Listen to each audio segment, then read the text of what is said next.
And this is pure magic, the Cirque du Soleil. Join us for a special edition of Explorer on TBS. All the world's a stage.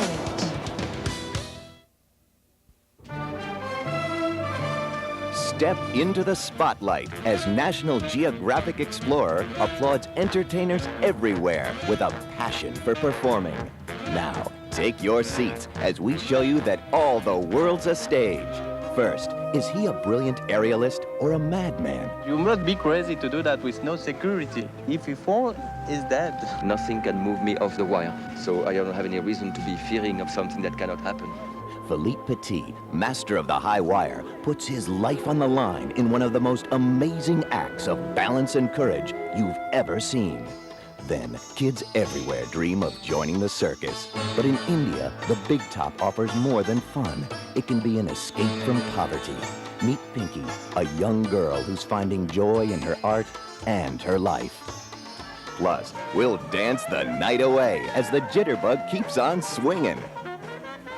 Join Debbie Allen backstage at the Cirque du Soleil for All the World's a Stage, a special tribute to the world's great performers, next on National Geographic Explorer.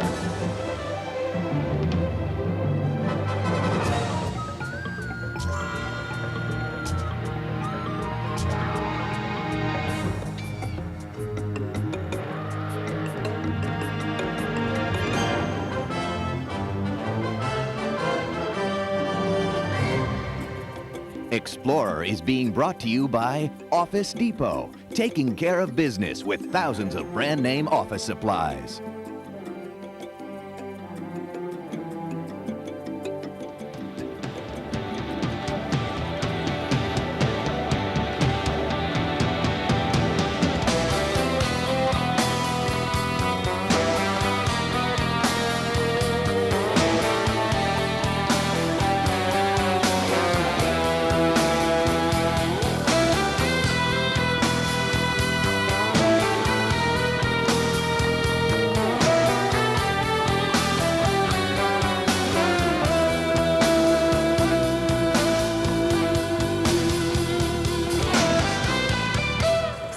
Debbie Allen, and I'm so happy to be your guest host this week on Explorer.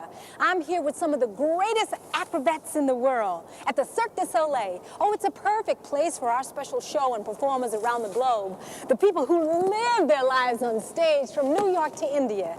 You know, I've been on a lot of stages myself, acting, dancing, and directing, but there's one thing I've always dreamed of since I was a kid, just like everybody else, and that's to join the circus. And this is a circus like no other. There are no animals here, no 3 rings. The Cirque du Soleil was founded 10 years ago in Montreal, Canada, and over the past decade, it's developed its own brand of drama. This is a theater beyond words, a world of music and movement, mystery and magic.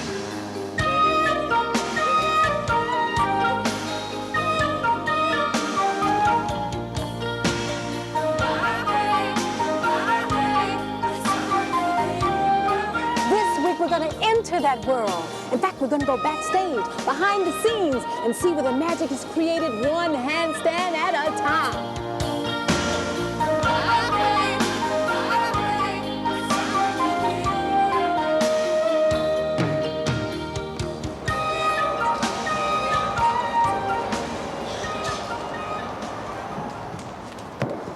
Backstage, you get a real feel for what the Cirque du Soleil is all about. It's like a tent full of Renaissance street performers. Acrobats, tumblers, strongmen, and clowns. Oh, these guys are so unique. But in one respect, they're like all performers everywhere. They know for every 10 minutes that they spend out there in front of that audience on stage, they may have to spend another 10 hours back here rehearsing, honing their craft. You know, there are some people who perform suspended on wires, and there are others who walk on air. And they're not all circus performers. Take the subject of our first film this week, Philippe Petit. In 1974, the world held its breath as this young Frenchman crossed between the twin towers of New York's World Trade Center. And that was just the beginning. Petit says, I'm an actor, the wire is a stage, and of course, if I miss a line, I'm not in this world anymore. And now, Philippe Petit, a life on the line.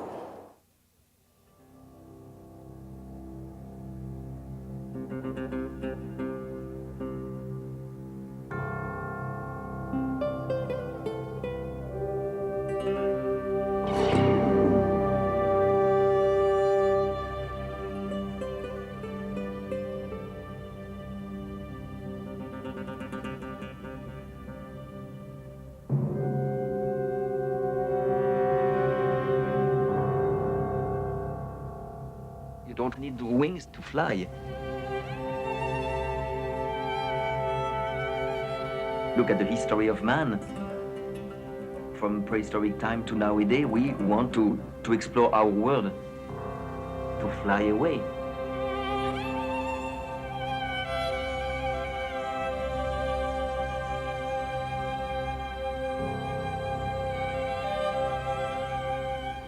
I am discovering, conquering a new world, a world that is actually no man's land.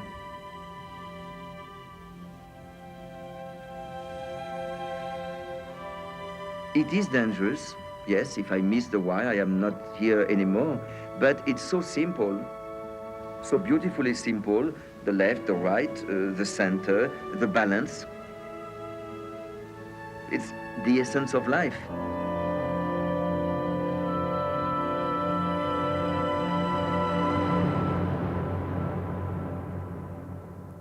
These are the towers of New York's World Trade Center. They are 1,350 feet high, and this morning a young Frenchman named Philippe Petit, an accomplished aerialist, walked a tight wire from tower to tower. Petit had no net beneath him. Later in the day, a judge sentenced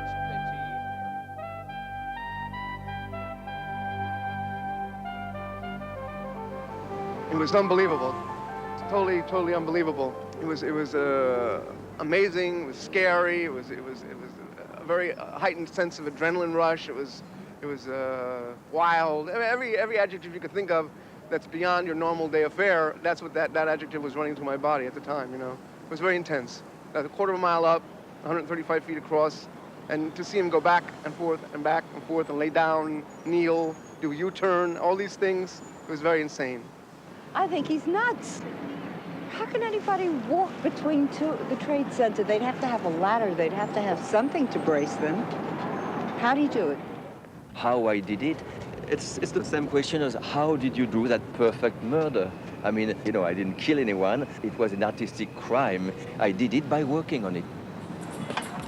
I had planned it, like one planned a bank robbery.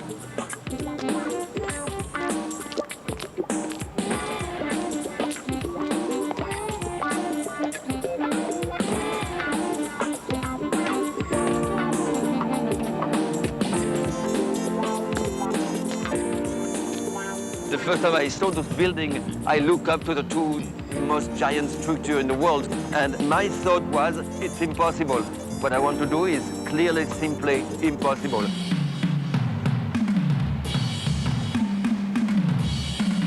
So I started to work on it. I hardly spoke English. I had no money at all. I didn't know this country. I didn't know this city. I actually knew no one when I came here. And I managed to bring almost a ton of equipment here secretly. I had to do the whole rigging crouching under this level, like this, not to be seen by the highest level over there. It had to be done without sound, without light. In the middle of the night, you're putting a wire, you have absolutely no light, no sound. I was rigging like crazy all night. And now, in the morning, it was time that the workers will start appearing on the roof, and the crime had to be performed or else abandoned. So at 7:15, I stepped on the wire.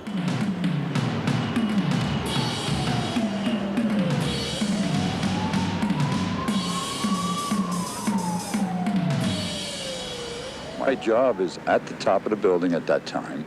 I come out of the subway by 8 in the morning. I see all these police emergency trucks here and Okay, I look up and I see this fella on a wire between the towers. I couldn't believe it. Out there, 1,200 foot above the ground. It was marvelous. Drove the people in the building crazy, of course, because it's against the law to do that, you know. Of course, we told him that when he's out on the wire.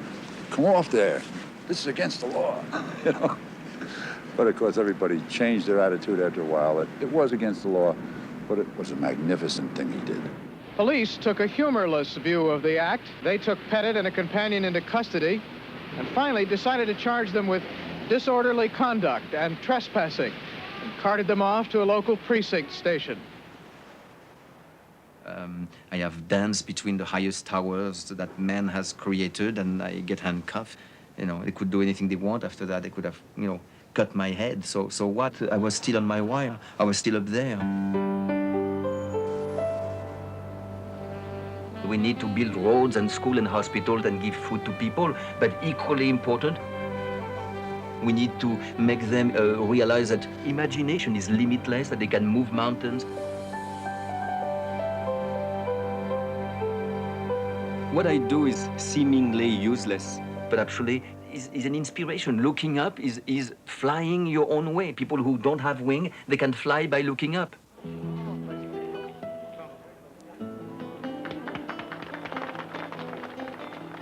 Sadly enough, I seem to be the only man walking on high wires these days. At the start, I did many illegal walks. There was the Cathedral of Notre Dame in 1971, illegal walk. For the first time, I was 80 yards in the sky. I became a wire walker that day. I also ended up in jail. In 1973, I put a high wire illegally between the pylons of the Sydney Harbour Bridge, the largest steel bridge on Earth. And here the police comes to put the traffic back, and they tried to do so by cutting my wire. Then I had to escape death, barely. Of course, more and more, most of the time I'm being invited to put my wire officially. The mayor of Jerusalem invited me to do a giant walk to open the Israel festival over Jerusalem. Then I link actually the Arab and the Israeli part there. And the largest, grandest walk of my life for the bicentennial of the French Revolution, an inclined 800 yards walk over the River Seine to the second story of the Eiffel Tower.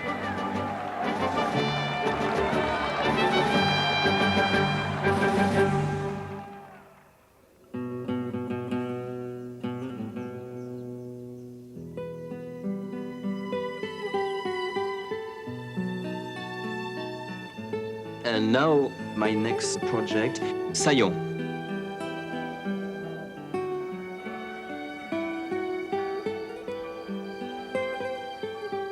Saillon is a tiny village in Switzerland, wine-growing village in the Alps.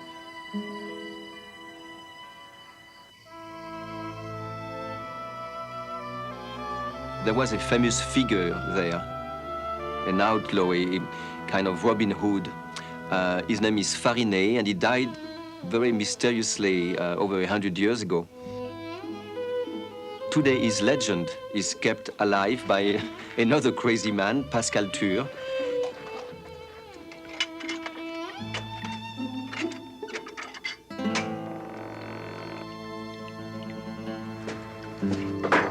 Pascal looks after the medieval dungeon where Farinet hid from the police and where he had his coin machine. He minted fake money and gave it away to the poor. So to the people of Saillon, this Farinet is a great hero, is a symbol of liberty. And they remember him today with the best thing they have, wine.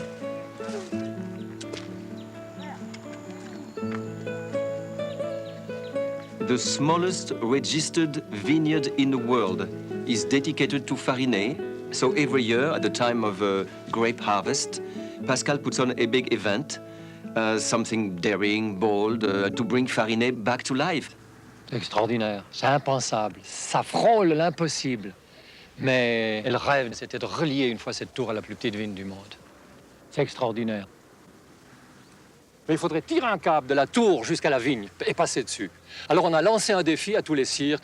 Dans tous les cirques où on a écrit, interrogé, téléphoné, tout le monde nous a dit il n'y a qu'un homme qui peut faire ça, Philippe Petit. À Monte-Carlo, Bouglione, Cuny, Dimitri nous ont dit Philippe Petit, Philippe Petit. My first reaction was, this is a joke, I'm busy. And then I say, who is Farinet? What is the smallest vineyard in the world? Farinet, c'est un bandit. He was an amazing character, some kind of Robin Hood. Il a vécu dans le Val d'Oise. Anyway, he was a crazy man. And he was a man who broke the rules and who knew that life was made to be lived. And I felt, of course, very close to such a man. So my reaction was, I'll do it for free. Vive la liberté!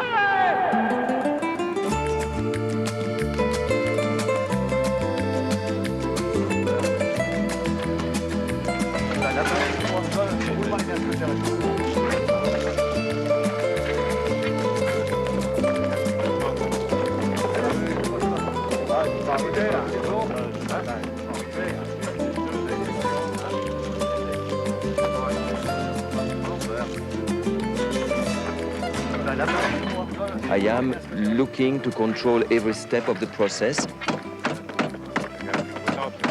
It's a work of principle first. You need 2 anchor points, you need a tensioning device, you need a cable, but then it becomes a matter of details. And those details added to each other are what webs a very strong net under my wire. I don't have a net, but I have a psychological net made of details, and I have become a madman of details, and that's why I'm alive in front of you today, I believe.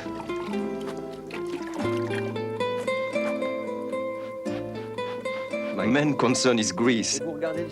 We must clean the cable. So we ask volunteers from the village, and by hand, we're going to clean the entire cable, so there's no grease left. If there is grease, you are going to slide on it. So it's as simple as that. So, but that is survival, not details.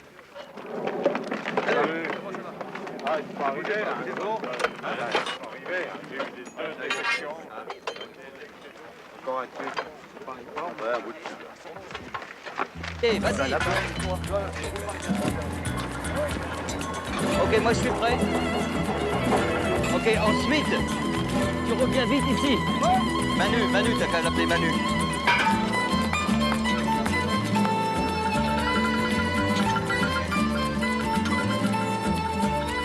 So the walk across this valley will be 325 feet high and 813 feet across. That's about 250 meters.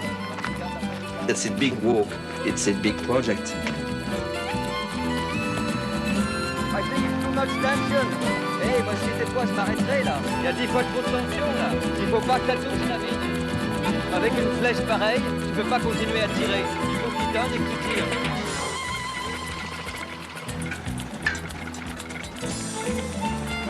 Oh, nice. Okay.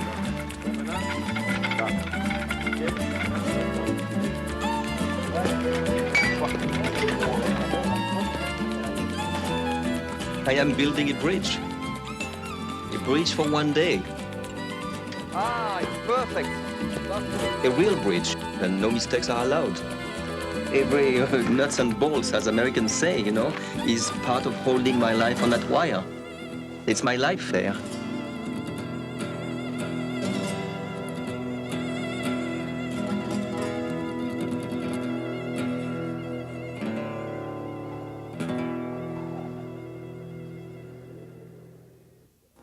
Next on Explorer, Philippe Petit shows what a little faith can do when he walks through the air inside a New York cathedral.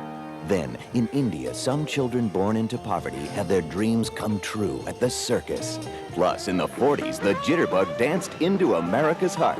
And after all these years, it hasn't lost a step. We'll show you why when Explorer returns on TBS. The following Geographic moment is brought to you by the Anheuser-Busch Companies. We're as committed to a quality environment as we are to quality products.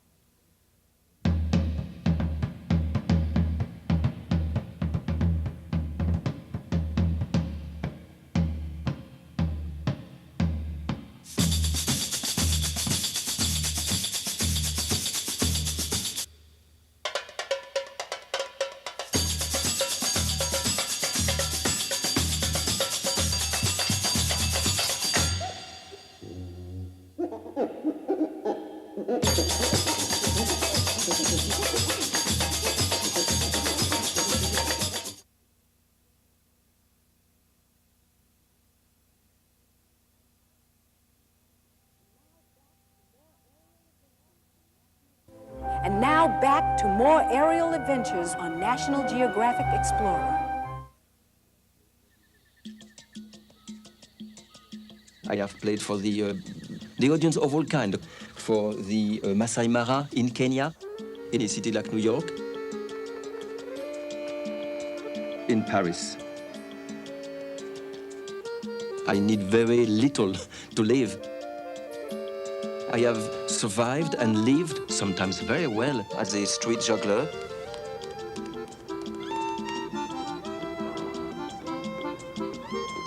I started as two people in one.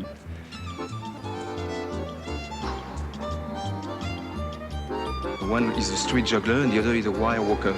But actually around that, gluing those two characters was myriads of things, as you know, drawing, writing, and many passions.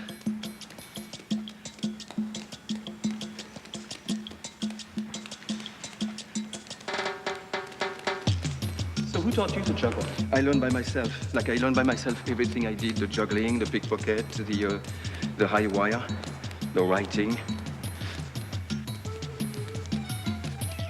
I was a bad kid.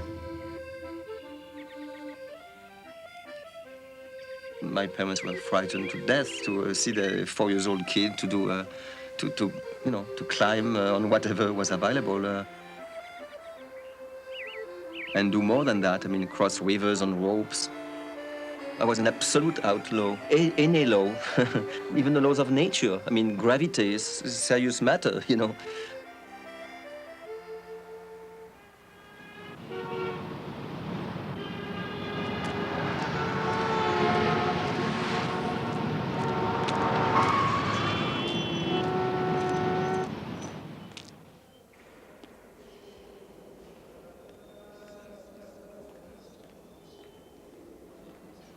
I live all over the world, but my base, my heart, my home is in New York, the Cathedral St. John the Divine.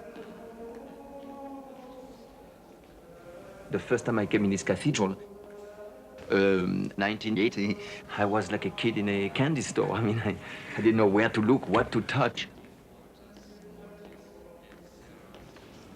I fell in love with that space, with its immensity, its mystery.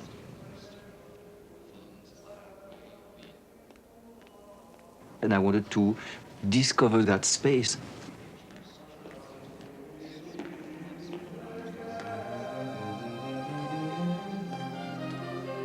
If you want to climb somewhere to look, then climb. Don't go and ask, because you know the answer will be, oh, you cannot climb.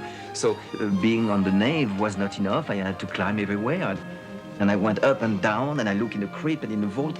I was a child in paradise.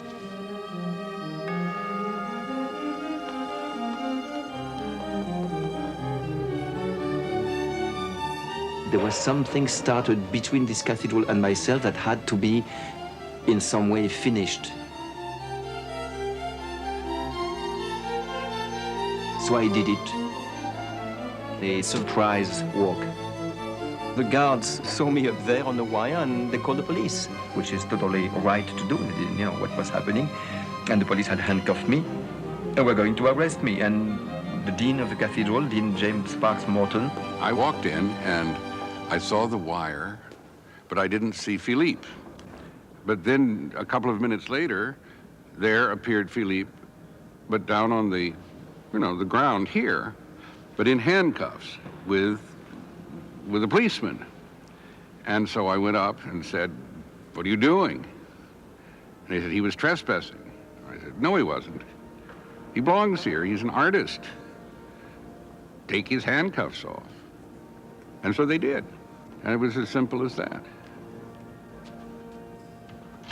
And it was after that that he, in fact, became an artist in residence, and he's done, I can't remember how many walks now, lots of walks here. High wire walking and cathedrals are sort of two sides of the same coin. It's a tradition. All you have to do is look in medieval manuscripts and you see towers and you see wire walkers. It's one of these tremendous moments in which everything is in the balance. it's life and death, and it's heaven and hell. So it's a great offering.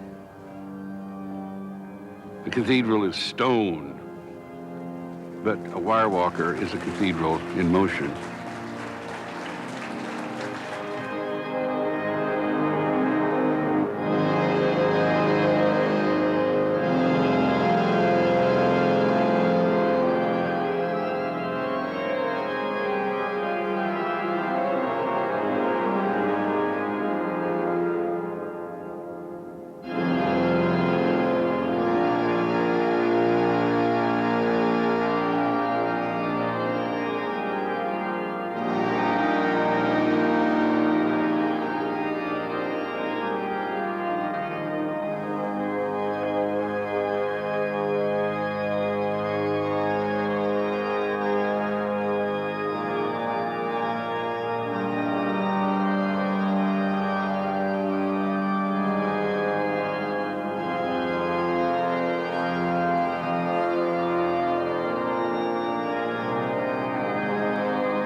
Very inspirational.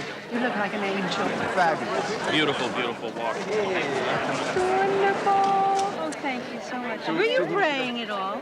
Oh, well, it's It a couldn't matter hurt. of faith, so, Of you know. course, of course. To whom should I put it? Sally? Yeah. Great. Yes? Superb. Did you look at the show? Yeah, I looked at the show. Yeah, absolutely.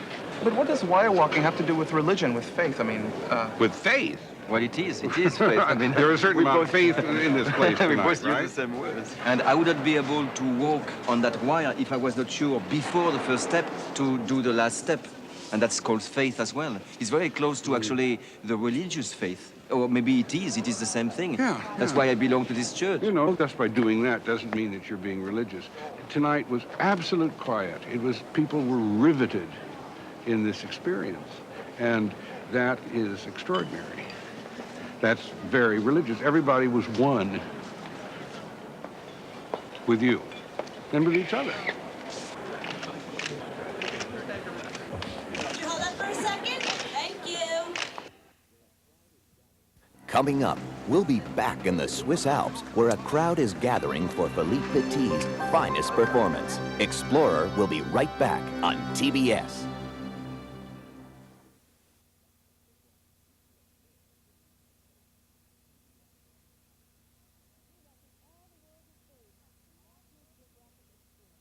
You're watching All the World's a Stage on National Geographic Explorer.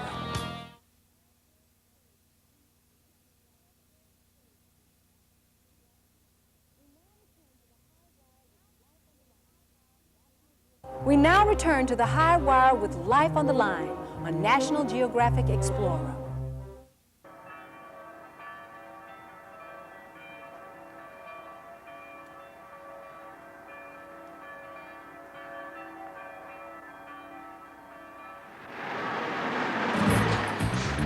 Voilà, c'est bon.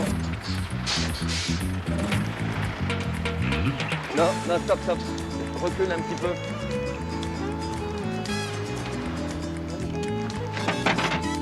C'est bon, c'est bon.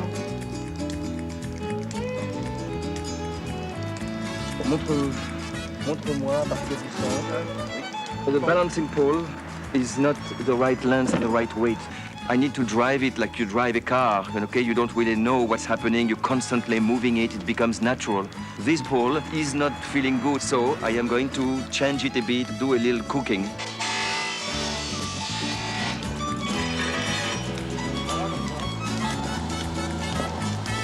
Ouais, un petit peu ici, là, parce qu'il faut que ça rentre dans le manchon. Un peu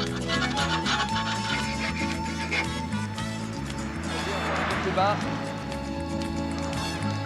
Sur le doigt. It's perfect. Thank you. Voilà. Attention, va-t'en. Attention, balancier. Ah, incroyable. Ah, formidable. C'est parfait. OK, ça devient déjà bien.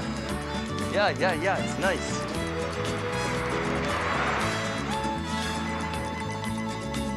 Alors, à votre santé.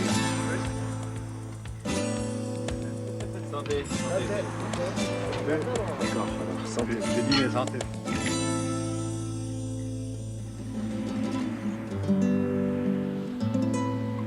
The cable is like a guitar string. It carries vibration. Right now, if I were to walk on this cable, it will be suicide. Absolutely. I would walk 10, 15 feet, and I will be thrown off the cable by the vibration that I would have generated on the cable. Look. And when I walk, that vibration travels the entire length of the cable, wong, wong, wong, wong, like this, and comes back to me. You see, and my finger is not moving, and look at the cable, you see? This little jerk like this, it will throw me off it. So this knot is holding like a hand the cable, and those ropes are preventing or actually reducing the vibrations. Imagine, of course, a rope much bigger than this twine, but the principle is the same. I put them on the cable at regular intervals, reaching the grounds. So that will take me 4 days, intense days of work. I will work until actually a few hours before the show, and then the cable will be ready.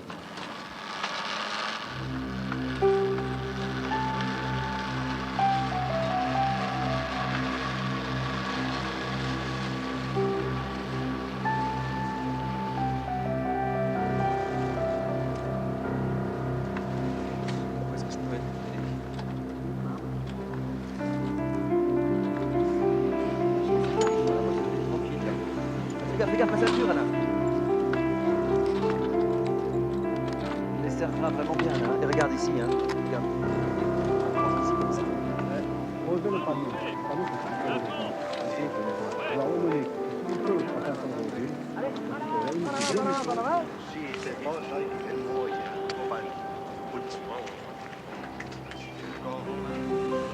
You must be a little bit crazy, a little bit.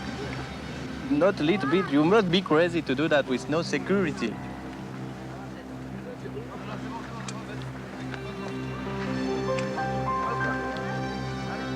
He is crazy.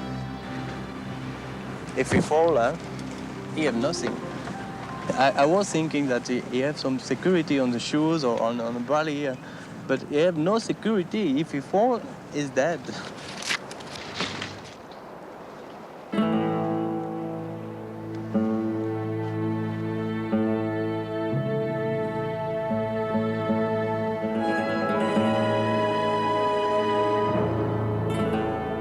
I cannot fall off the wire. I am on the wire in such a solid state that, yes, I can sprain my ankle on the path downstairs. Yes, I can be pushed by a truck because I forgot to look left and right when I cross the street. But on the wire, nothing can move me off the wire. So I don't have any reason to be fearing of something that cannot happen. It is right that the world of the wire walker is framed by losing your life. The wire walker who falls has what he deserves.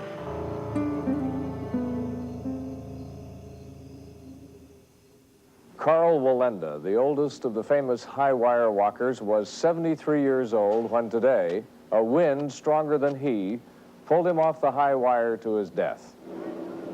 This is Carl Wallenda's final performance. At 73, a high wire walk 10 stories up to promote a circus appearance with his granddaughter. The patriarch of the great Wallendas was best known for the creation of their 3-level human pyramid. It was also their most dangerous act. This happened in practice. In 1962, the pyramid collapsed for real. 2 were killed and an adopted son crippled for life. Despite it all, Wallenda told interviewers he was not afraid. 24 hours later, I was up on the wire with a broken pelvis bone. When the wind grew stronger at the promotional walk in San Juan today, Wallenda began to shake. Some of those who worked with Wallenda shouted for him to sit down. He tried. familiares para que se controlen. Ahí se aguanta. Señor, hemos visto una de las cuestiones más difíciles y más tristes en nuestra vida. Friends had urged him to quit, but Walinda said never. That being up there was everything. That the rest of his life was just time to fill in between his act. Gerald Harrington, NBC News.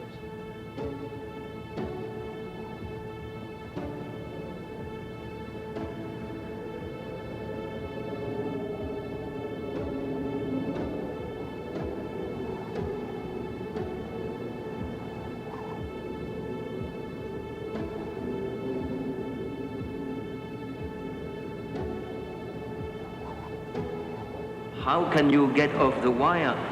You can't, you should not, you must not. It's not an accident, it's because your mind was not there, or it's because you didn't check some line, or it's because you let people go underneath you, or something like that. So you've got what you deserve. Ok, on est en place. Alain, the wind is starting, so work as fast as you can. Ouais. Tire. Mais il se roule. C'est pas grave, c'est pas grave, c'est pas grave.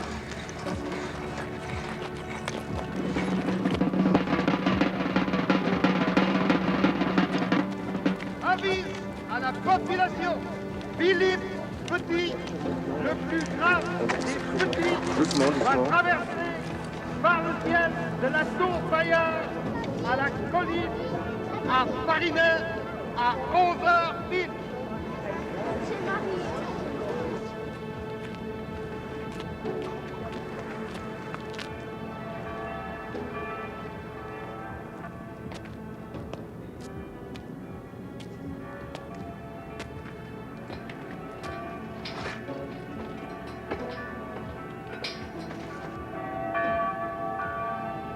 I have created a simple theater piece. The show starts 100 years back when Farinet was being pursued by the police. Farinet is trapped by policemen at the top of the tower. His only escape is this wire that he discovers. He's not a wire walker, but he will learn out of saving his life.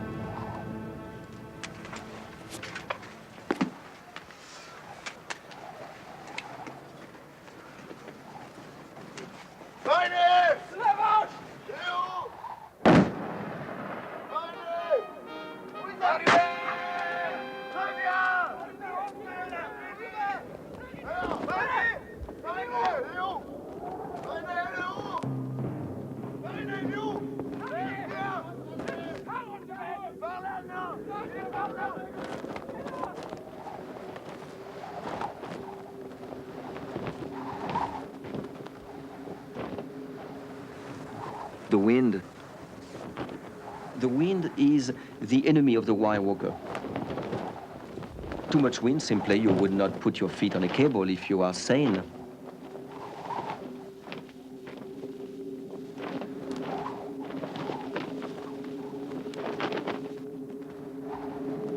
Should I delay the show and let the wind pass?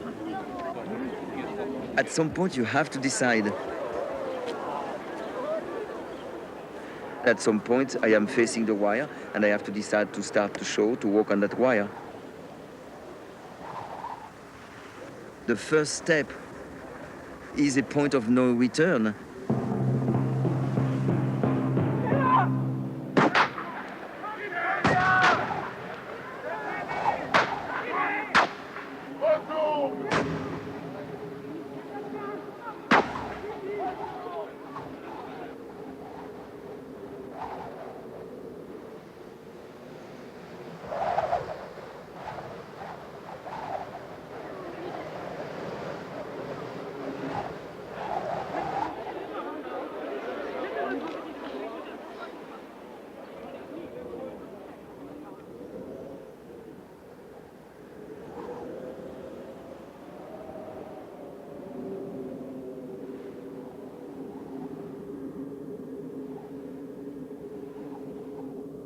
The exposure on the wire is what drains you. That's where your courage and your ability have to exist. Man is not made to fight the winds.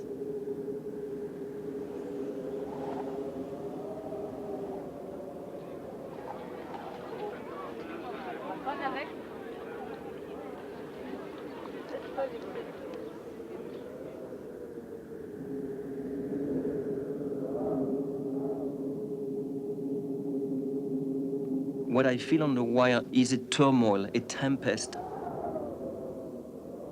You see the wire breathing, it's always moving. The wire is alive, living in the same way that the bull is a living animal in front of the bullfighter.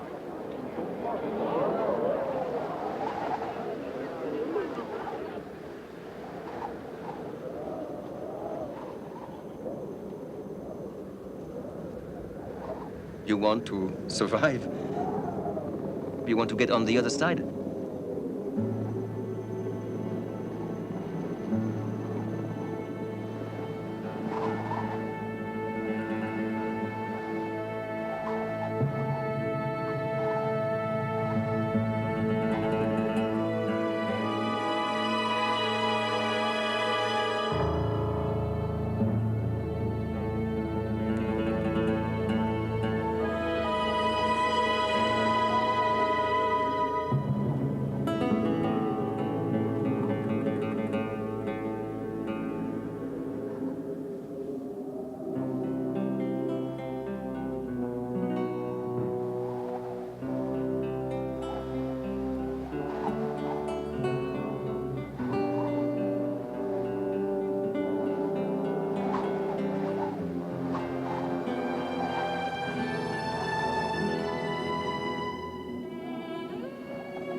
I feel very, very happy. Yeah, I was a bit happier up there, but you know, you have to go back on Earth sometimes. Vive la liberté!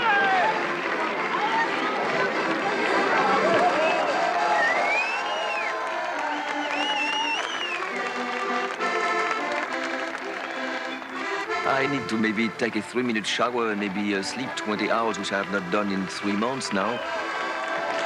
And after that, we'll start dreaming again.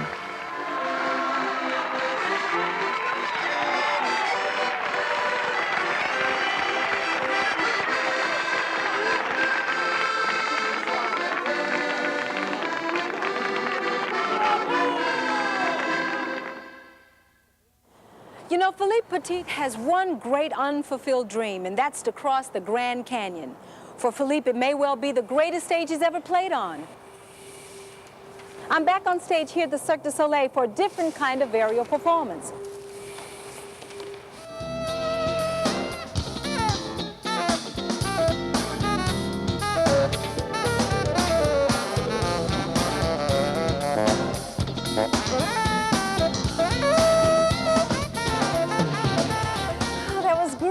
This is Warren Conley. He's the acrobatic coach for the troupe. Now, Warren, what is this? What do you call this? This is an apparatus we call the Russian swing. The Russian swing. Fantastic. And now, what is that? This is a safety harness. A safety harness? I'm going to put you in the safety harness so that you can try the Russian swing. You're putting me in it. I'm going to try it? You're going to fly. I'm going to fly? Yeah. Oh, my God. It takes me up. Now, what's going to bring me down? Gravity will bring you down, but I'll try to slow it down because I'll be on the other end holding those 2 ropes. Okay. Okay, so it's not going to be dangerous. You're just going to have fun. You're going to go flying as high as you can. I'd like you to come over here. You're going to stand up on this platform right here. Okay, stand up on the platform. You turn around and face the front. Okay. Jump frontwards. Okay. I want both ropes behind your arms. Okay, behind my arms. Now you're going to have 1 foot on the platform and 1 foot there. That'll one keep back your balance. here. Okay. And we'll start swinging. Yeah. When you're swinging, when you get to a certain height, yeah, you'll say up. I'll tell you when you're at a good height. You say up in the front. In the front. Put your other foot on. Okay. Swing back. Swing back. And then jump as hard as you can. Jump as hard as I can. And Vincent behind you will push you. Vincent, my new best friend. Okay, okay. All right. Yeah, wait. Take my earrings from me. Take your earrings off. Okay. Okay. Okay. So I'll go over to the ropes. He's going to the ropes. I'm going to fly. You heard him say it wasn't dangerous, honey. I don't know.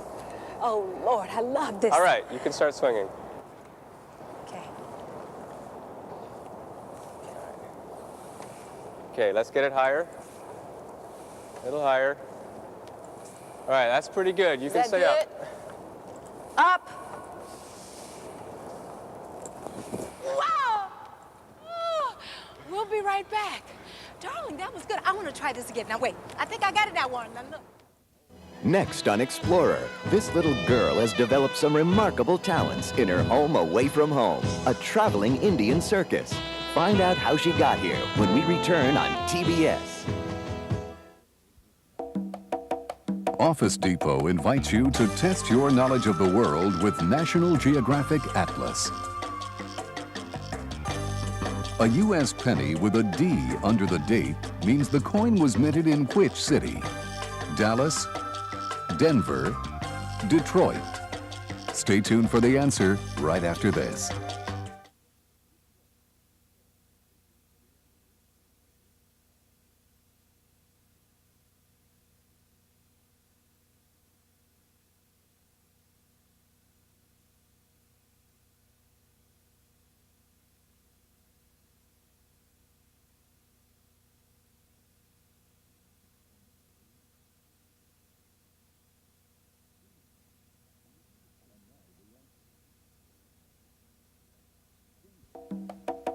And now the answer. Denver. The United States Mint in Denver began operating in 1906. Until 1933, it minted only gold coins. But copper, nickel, and zinc are the mint's raw materials today. Working around the clock, the mint turns out about 30 million coins a day, and about 70% are pennies. About half of the nation's coinage is minted here.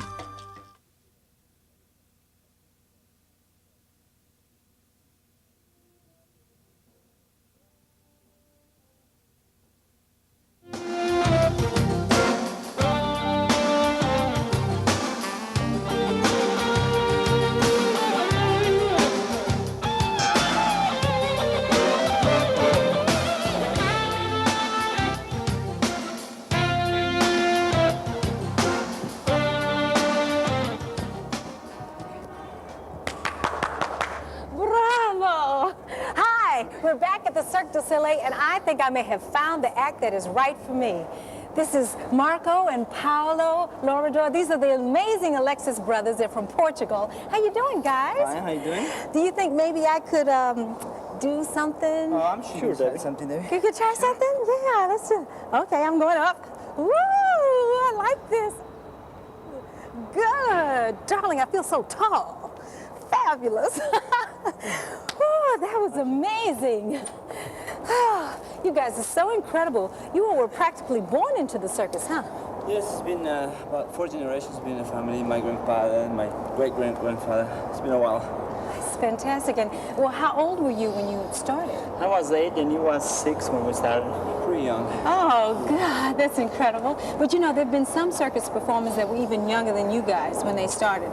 In fact, our next film is about a little girl named Pinky who was the ripe old age of 3 1/2 when she joined the circus.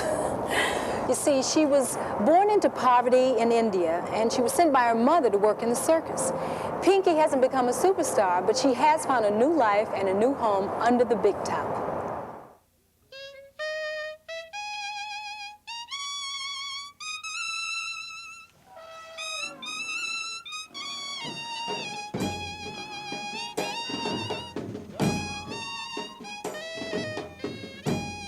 I've always loved the circus, right from the beginning.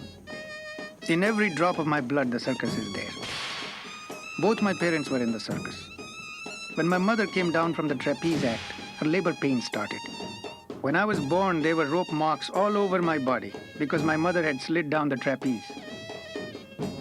I wanted my children to join the circus, but they were not interested at all. They think this is no life. But now I have all these other children to think about. Where these children come from, there's no future, nothing. Nobody thinks about the poor. There's too many of them.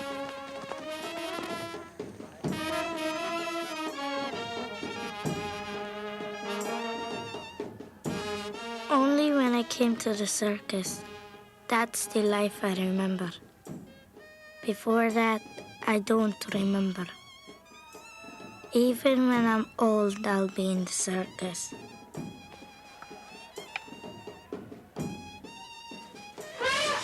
The thing I like the most in this whole circus life is going from one world to the other world. Different places, traveling all over. Madras, Changarachari, Junagadh, Banaras, Ahmedabad, and Goa.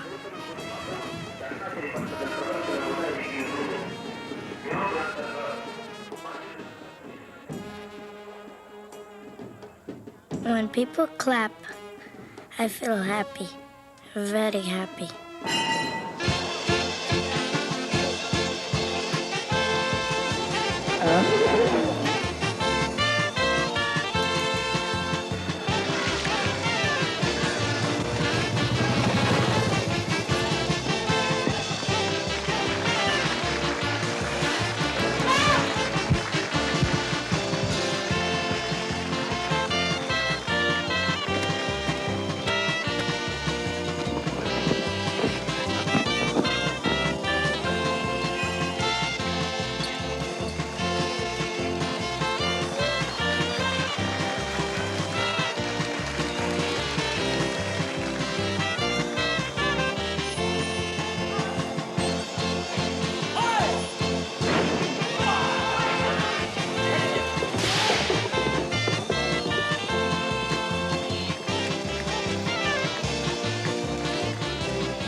had this idea that we would make a troupe. We collected all these poor children. We thought if we could make a life for them, that would be great. The owners of the circus said, fine, go ahead. If these children hadn't come to the circus, you can't even imagine what their life would have been. Little girls on the street are sold every day. They are put into all sorts of terrible jobs. I want to give them pride in their work. I want to give them confidence. These children are made from whatever feeling I had in my heart. It's like a sculpture. The kind of dedication he makes a piece of sculpture with. But see, that potter gets good clay. I don't even get good clay. And I have to make a beautiful pot out of that. It's not the fault of the children. It's just the kind of gutters that they come from.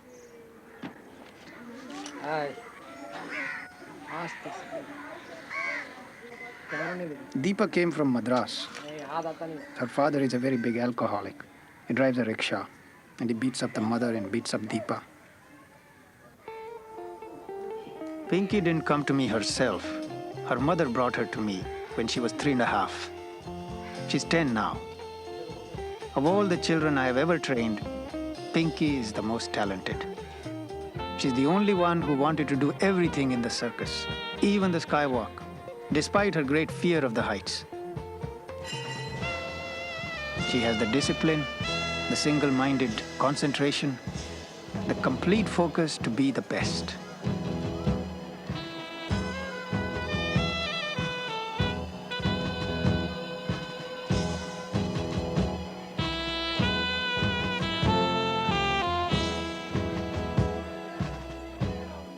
I'm happiest when I do the plastic lady. I never get tired of doing it. Circus life is good. If I had not come here, it would not be good at all. Here, nobody hits me. When I'm big, I'll become a superstar in the circus. Then I'll travel all over, everywhere in the world. Pinky exercises every day. 100 press-ups, but she always tries to do 200 on her own. I don't tell her to do 200. 100 push-ups, 100 koti, handstand, bringing the leg to the ground and taking it up. That's called koti. Now that she's reached 200, she wants to do more than that. Ratna, she'll do only 25. When I'm telling her to do 100, she'll do 25, 50 maybe. But while counting from 10 to 11, she'll go from 10 to 25. Ratna appeared at the circus one day. And then she came to me and told me, I want to learn the circus. She was in a terrible state. She hardly had any clothes to cover her body, torn clothes and short hair. I mean, the worst kind of beggar she was. She was maybe 10 or 11. Ratna said, in this world, I have nobody. I'm completely alone. Her mind was not quite okay. She had all these scars on her body where her mother had hit her. She used to chain her up and keep her in the house because she was a little crazy. She was used to sleeping on the street. You try and wake her up, she used to bite us. You tell her to practice, she used to start crying.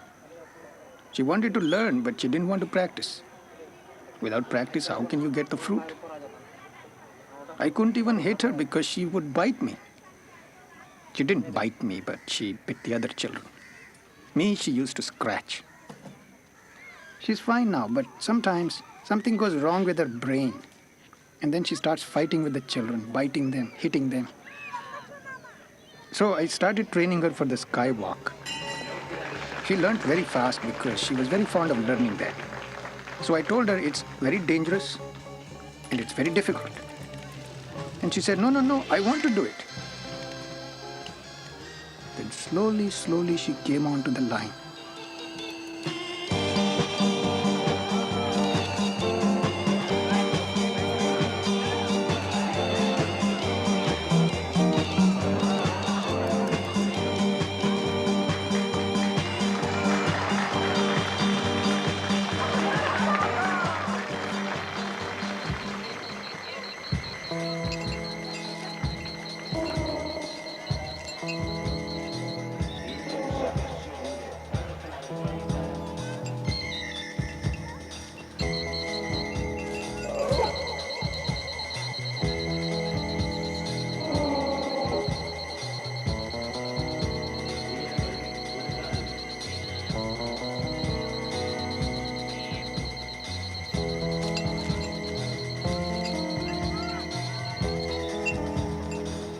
I'm going to learn the skywalk when I'm a little older. In the beginning, you are scared. Anything that has to do with heights, I'm very scared of. I'm actually a very scared person. But Ratna is not scared of heights. She's not scared of anything. God knows why. Next, what will the future bring for Pinky? I'm not going to get married. Even when I'm old, I'll look after myself. Stay tuned to TBS. You're watching All the World's a Stage on National Geographic Explorer.